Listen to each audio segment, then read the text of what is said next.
Assalamualaikum warahmatullahi wabarakatuh. Apa kabar semua? Semoga kita masih dalam keadaan sehat dan tetap semangat dalam pembelajaran online ini. Baiklah anak ibu, melanjutkan materi kita minggu lalu tentang dinamika penduduk. Sekarang kita lanjut ke bagian E, yaitu kondisi alam Indonesia. Itu ada di buku paket IPS halaman 53. Silakan dibuka. Oke, untuk memulai pelajaran kita, marilah sama-sama kita membaca basmalah dan doa belajar. Berdoa dimulai. Berdoa selesai. Sebagaimana kita ketahui, Indonesia kaya akan sumber daya alamnya. Kekayaan sumber daya alam Indonesia dipengaruhi akibat keadaan alamnya. Keadaan alam Indonesia dibagi ke dalam 4 golongan. Yang pertama yaitu kondisi geologis Indonesia, yang kedua bentuk rupa bumi, yang ketiga bentuk iklim, yang keempat flora dan fauna. Oke, inilah yang akan kita bahas satu persatu. Oke, mari kita bahas sampai yang pertama, kondisi geologi. Posisi geologis suatu wilayah diketahui berdasarkan keadaan batuan-batuan yang terdapat pada tubuh bumi. Tahukah anak ibu, Indonesia merupakan pertemuan dari dua deretan pegunungan lipatan muda, yaitu Sirkum Pasifik dan Sirkum Mediterania. Sirkum inilah yang menyebabkan munculnya gunung api di Indonesia. Akan tetapi, gunung api yang menyuburkan lahan Pak Tani yang membuat Indonesia banyak menghasilkan jenis tanaman.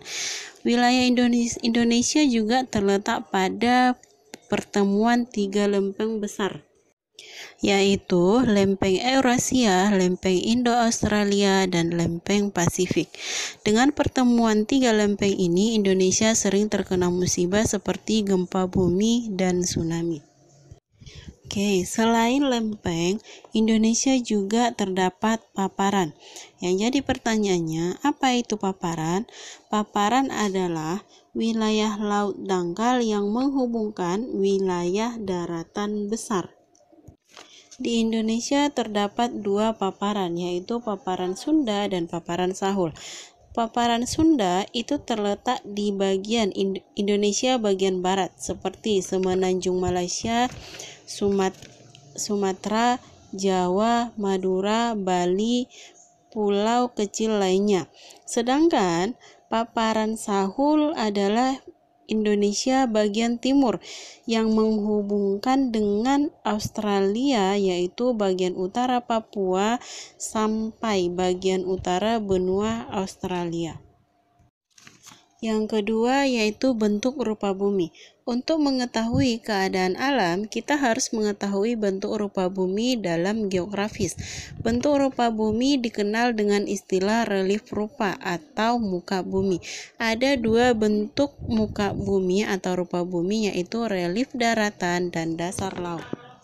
Oke, untuk relief daratan, Indonesia memiliki yang pertama daratan rendah atau plains, seperti daratan rendah di Pulau Jawa. Yang kedua gunung seperti Gunung Rinjani, Gunung Api, dan lain-lain. Yang ketiga pegunungan, rangkaian dari beberapa gunung yang tingginya berbeda-beda. Sedangkan yang keempat yaitu ngarai atau Cayon, yaitu lembah di dalam dan sempit.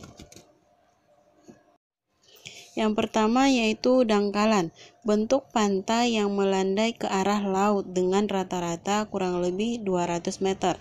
Sedangkan yang kedua gunung laut yang dimulai dari dasar laut hingga permukaan laut. Contohnya Gunung Krakatau di Selat Sunda. Yang ketiga yaitu palung laut. Palung laut adalah lembah yang sangat dalam dan memanjang di dasar laut dan serta memiliki lereng yang sangat jurang. Contohnya Teluk Sunda. Yang ketiga yaitu bentuk iklim. Iklim adalah kondisi rata-rata cuaca berdasarkan waktu yang panjang untuk suatu lokasi di bumi. Oke. Iklim dibagi ke dalam 2 bagian. Yang pertama, Indonesia beriklim laut, dan yang kedua, Indonesia beriklim muson. Yang pertama yaitu iklim laut. Letak geografis berpengaruh terhadap keadaan alam sebab wilayah Indonesia adalah negara kepulauan, sehingga banyak memperoleh pengaruh angin laut yang banyak mendatangkan hujan. Yang kedua yaitu iklim muson. Iklim yang dipengaruhi angin monsun atau muson yang berhembus 6 bulan sekali. Iklim ini di Indonesia dipengaruhi beberapa faktor.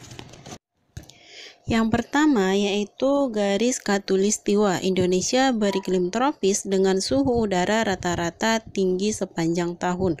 Yang kedua, kepulauan. Indonesia merupakan negara kepulauan karena lautan yang luas ini menyebabkan Indonesia beriklim laut sehingga curah hujan tinggi.